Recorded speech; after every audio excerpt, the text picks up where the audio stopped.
کیسی تربیتیں ہوئی ہوں گی، کیا کیفیت ہوگی۔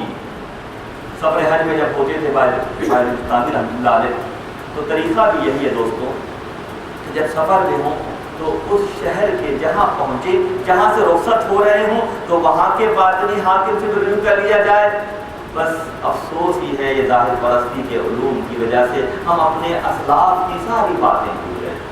ہم تربیت دینے والا کوئی نہیں، بتانے والا کوئی نہیں، قبول کرنے والا کوئی نہیں۔ جس شہر سے تم نکلتے ہو وہاں کے باطنی حاکم سے رجوع کرو، اور جس شہر میں داخل ہوتے ہو وہاں کے باطنی حاکم سے رجوع کرو، تاکہ اللہ تم پر فضل کرے، تاکہ اللہ تم پر فضل کرے۔ تو یہ جو اللہ کے دوست ہیں انہیں تمام رموز و نکات کا پتہ ہے۔ خواجہ صاحب قبلہ میرے برابر میں تشریف فرما ہے، جب مدینہ منورہ سے روانہ ہوئے تو میرے مرشد نے فرمایا کہ یہ معاملات کر لیجئے، مدینہ منورہ کے جو رجال الغیب ہیں وہ آپ کو کراچی تک پہنچا دیں گے۔ یہ شخصیات ہیں جن پر میاں کی نظر ہے، یہ شخصیات ہیں جو تجربات سے گزر رہے ہیں کہ رجال الغیب آپ کو سفر میں وہاں سے لے کر یہاں تک پہنچا دیں گے، اور جب آپ یہاں رجوع کریں گے تو یہاں والے آپ کو ریسیو بھی کر لیں گے۔ تو اللہ ہے ہم اس خانقاہی اس دربار میں بیٹھے ہیں، ہمارا بنیادی مقصد ہی یہی ہے کہ قلوب کو منور کرنا ہے۔ ظاہر داری کی کوئی بات نہیں ہے، اس فریکوینسی میں آ کر تو دیکھیں، اپنے آپ کو ذہنی طور پر تیار کر کے تو دیکھیں۔ ماسٹر لیول کی ڈگری حاصل کرنے کے لیے ہم کراچی یونیورسٹی کے چکر لگاتے رہتے ہیں، وہ ساری ڈگریاں ہمارے اس ظاہری وجود کے ساتھ ہی رہ جائیں گی۔ باطنی سفر میں جن ڈگریوں کی ضرورت ہے اس کو حاصل کرنے کی فکر کیجیے۔ بلوچستانی سفر حج میں ہیں، ہر علاقے کے باطنی حاکم سے رجوع کرتے جاتے ہیں۔ میرا تو مضمون لگ رہا ہے کہ پیچھے رہ جائے گا۔ جب ایک علاقے میں پہنچے اور وہاں کے باطنی حاکم سے رجوع کیا، پھر بہت ضعیف سی شخصیت، ظاہری طور پر یہ جسمانی ہڈیاں اور یہ گوشت گل جاتا ہے، مگر نور جو ہے وہ ایسا بن جاتا ہے کہ آسمان تک سفر کرتا ہے۔ وہ بزرگ نے کہا کہ بھائی جی یہ تو ملنے کے لیے گئے تھے، جب نام دیا تو حیرت پڑھے لکھے لکھے بھی حیرت ہے اور جاہل کے لیے بھی حیرت۔ جاہل کو ایک چیز دیکھتا ہے تو حیرت ہوتی ہے، پڑھا لکھا میں تمام علم کے باوجود کو ایک چیز دیکھتا ہے تو اس کو بھی حیرت ہوتی ہے۔ بھائی جی کو حیرت ہو رہی ہے کہ یہ میرے نام سے بھی واقف ہے۔ بھائی جی کہاں کی تیاری ہے؟ کہ حضرت سفر حج پر ہوں۔ پہلے کیا ہے؟ یہ توشہ ہے، کچھ سامان ہے، سب یہاں رکھ دو اور ہمارے ساتھ چکر لگا کے گھر واپس چلے جاؤ۔ سب بات ہے کہ سارا سامان یہاں رکھ دو اور ہمارے ساتھ پھیرے تو لگانے ہیں، لگا کے گھر چلے جاؤ۔ کہ نہیں حضرت یہ کیا بات ہے، ہماری سمجھ میں نہیں آئی۔ جب بتائے تھے کہ جس گھر میں تم جا رہے ہو وہاں وہ ایک دن بھی نہیں رہا، اور اس دل میں اس کے علاوہ کبھی کوئی نہیں رہا۔ جس گھر میں تم جا رہے ہو، پتھر کی عمارت میں تم جا رہے ہو، اس عمارت میں اس نے کبھی قیام نہیں کیا، اور اس دل میں اس کے علاوہ کبھی کوئی نہیں رہا۔ یہ ہے امت محمدیہ کے ولیوں کا مقام و مرتبہ۔ یہ دائرہ بشریت میں جو کہ ہڈی اور گوشت کا ایک مجموعہ ہے، اسی کیفیت میں اپنے اندر اتنی روحانیت پیدا کر لیتے ہیں کہ بولتے نظر آتے ہیں۔ بھائی مستانی کو بھی حیرت ہوئی کہ یہ بزرگ ساتھ چکر لگا کر گھر چلے جاؤ، کیونکہ ہمارے دل میں اس کی محبت کے علاوہ پھر کسی کی محبت نہیں ہے۔ بے شمار حج بھائی مستانی نے کیے، اور آپ کا ایک مقولہ ہے کہ میں ایسے کو مرید کروں گا جو جہنم سے جہنمیوں کو پکڑ کے باہر نکالے گا۔ میں اس کو ارادت میں لوں گا۔ ارادت کو اور خلافت کو لوگوں نے آسان سمجھ لیا ہے، ارادت کو خلافت کو لوگوں نے آسان سمجھ لیا ہے۔ ارادت یہ ہے کہ میں اس کو مرید، اس کا مجاہدہ اس لیول کا ہوگا کہ اللہ اس سے اس قدر راضی ہوگا، اس نے اپنے آپ کو اللہ کی مرضی کے اس حد تک تابع کر دیا ہوگا کہ جو وہ کہے گا اللہ اس کی لاج رکھے گا، کہ اس نے نفلی عبادتیں اس حد تک کر لی ہوں گی کہ اللہ اس کی زبان بن جائے گا، اللہ اس کے ہاتھ بن جائے گا، اور جس کے ہاتھ اللہ بن جائے گا جہنم سے نکالنا تو پھر معمولی سی بات ہو جائے گی۔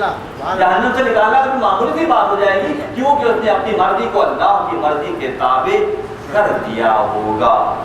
یوم لا یخزی النبی راسداں نور یسعی بین ایدیہم یہ سیدھے ہاتھ کی طرف مومن کا سورہ تحریم کو ضرور جا کر پڑھیے گا، آیت نمبر 8 کو ضرور اس کا مطالعہ کیجیے گا کہ مومن کے اندر مومنانہ شان پیدا ہو جائے گی تو ایسا نور ڈیولپ ہو جائے گا جو محشر میں دائیں جانب اس کے مومنوں کے چل رہا ہوگا۔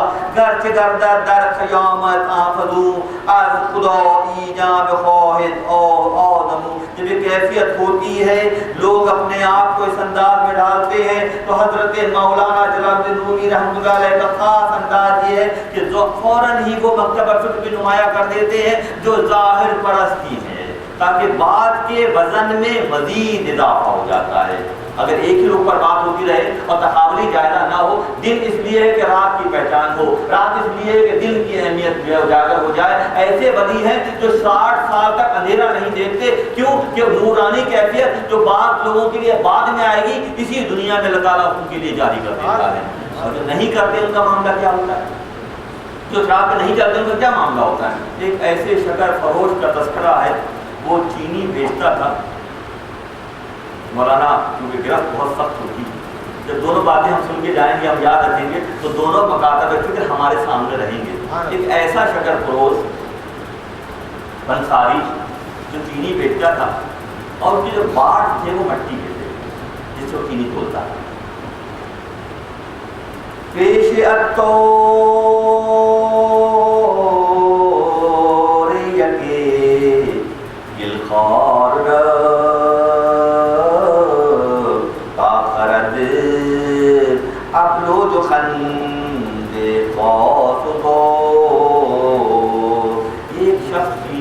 خریدنے والا عطار کی دکان پر، شکر فروش کی دکان پر گیا، اس نے کہا کہ مجھے بہترین اچھی والی چینی دے دو۔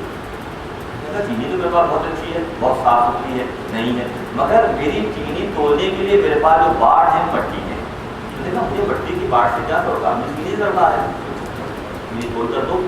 وہ بہت سیانہ اور بہت عیار اور چالاک دکاندار تھا، کہ جو زیادہ چالاک ہوتے ہیں وہ چالاکوں ہی کے چکر میں آ جاتے ہیں، ان کے لیے بہت چالاک تیار کر دیے جاتے ہیں۔ تو دکان پر گیا، مٹی کے باڑ اس نے ترازو پہ رکھ دیے اور خود چینی لینے کے لیے اندر چلا گیا، اندر کی جہاں چینی کی بوریاں رکھی تھی، اور جا کے وہ ایسے روپ پہ بیٹھ گیا کہ وہ اس شخص پر بھی اس کی نظر ہوئی۔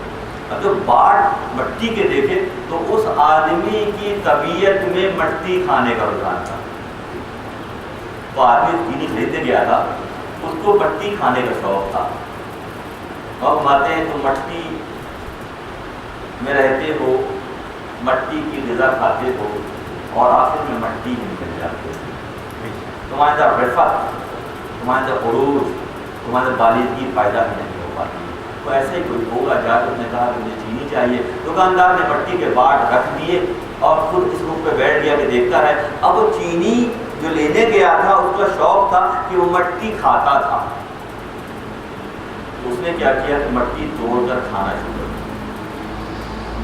دکاندار بہت دیر تک چینی میں مجبور رہا کہ ٹھیک ہے، وہاں بیٹھ کے وہ کہنے لگا کہ ٹھیک ہے تم میری مٹی چرا چرا کر کھاؤ، تمہاری اپنی چینی کم ہو جائے گی۔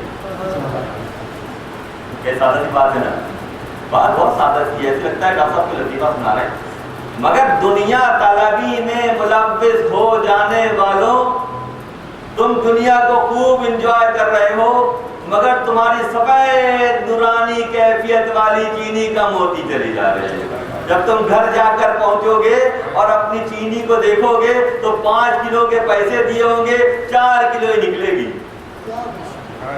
کیا بات ہے مولانا، کیا بات ہے مولانا کی کہ اتنی بڑی بات کو اتنی سادگی سے سمجھا رہے ہیں۔ اگر دنیا طلبی بڑھ گئی، دنیا میں انوالو ہونے کی کیفیت زیادہ ہو گئی تو ہوگا کیا کہ آخرت کے معاملات جو ہیں وہ سختی میں آ جائیں گے، مشکل میں گرفتار ہو جاؤ گے۔ اور اگر دنیا کو ایسے برتو گے جو برتنے کا حق ہے، دنیا کو ایسے برتو جیسے کشتی پانی کے اندر ہوتی ہے، کشتی پانی میں رہتی ہے، کشتی لکڑی کی بنی ہوئی ہوتی ہے اور پانی میں تیر رہی ہوتی ہے، وہ سفر بھی سامان بھی اٹھاتی ہے، لوگوں کو بھی منتقل کرتی ہے، اس کنارے سے اس کنارے تک بھی جاتی ہے، مگر جیسے ہی کشتی میں سوراخ ہوتا ہے وہ کشتی ڈوب جاتی ہے۔ جیسے ہی دنیا طلبی دنیا کی محبت کا سراغ اس کشتی میں ہو جائے گا تو پھر یہ ہوگا کہ چینی کم پڑ جائے گی، دنیا میں انوالو ہونے کی وجہ سے وہ کشتی جو ہے پھر ڈوب جائے گی۔ ہونا تو یہ چاہیے کہ دنیا کو اس انداز میں برتو۔ بہت اہم بات ضرور کہتا چلوں، جب میرے نبی کا وصال ہوا تو گھر میں چراغ جلانے کے لیے سراغ کو تیل نہیں تھا، چراغ جلانے کے لیے تیل نہیں تھا،